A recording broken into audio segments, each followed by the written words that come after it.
Bonjour à tous, nous sommes toujours en direct du L Paddle Club à Lille, hein, on peut dire ça, en tout cas à côté de Lille. Et pour cette présentation de la marque Quickma, et puis avec nous, on a l'ingénieur en chef, l'ingénieur marque, l'ingénieur produit de la marque Decathlon, Andrés. Salut Andrés. Bonjour Franck, merci pour être ici. Andrés, cette fois-ci, nous allons parler d'un thème qui est un peu technique. C'est vrai que c'est une question qui se pose régulièrement entre les joueurs de paddle et même entre les ingénieurs entre eux. Ce sont les différents types de gommes dans les raquettes de paddle. Par exemple, derrière nous, nous avons 6 raquettes, mais 2 gommes. Est-ce que tu peux nous en dire plus? Oui, en fait, nous concrètement sur la gamme de raquettes qu'on a conçue, on a deux mousses de gomme. Donc on a une version dure, une version soft.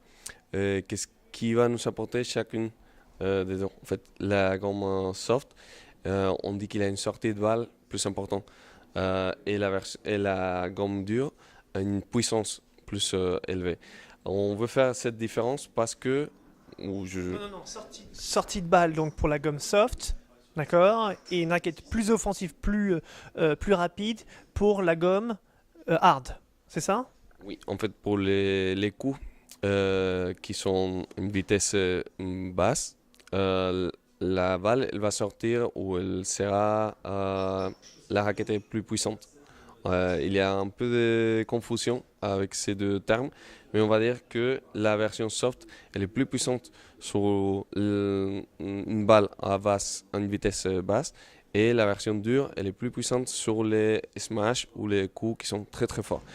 Mais il y a aussi d'autres différences entre les deux mousses, que peut-être c'est ça qui t'intéresse un petit peu plus.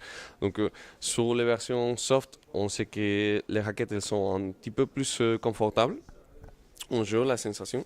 Et par contre, comme celle-là, et par contre sur les versions hard, la sensation est un peu plus dure, un peu plus raide. Donc on va avoir un petit peu plus de précision sur nos coups. Si on veut faire un amorti, si on veut faire des coups qui sont très très précis, on va le sentir un petit peu plus sur les versions hard et un petit peu moins sur les softs. Par contre, les softs sont plus confortables. Plus de confort avec les raquettes, on va dire avec de la gomme, une gomme souple, et puis un peu moins de confort, mais plus de contrôle avec les raquettes en mousse hard. C'est bien ça? Plus d'impact, plus de toucher, on sent mieux la raquette, c'est ça, C'est hein? bien ça. Et en plus, tout est un peu lié. Ça veut dire que les raquettes soft ou avec une mousse soft, elles sont plus de tolérance sur des coups qui sont décentrés. Euh, Pour le soft. pour les softs. Le sweet spot est donc bien plus large, ça veut dire que même si on tape éventuellement, on décentre la balle, il y aura plus de tolérance sur des raquettes avec de la mousse, une mousse soft qu'avec une mousse en dur. C'est bien cela, hein? C'est bien cela. C'est bien cela.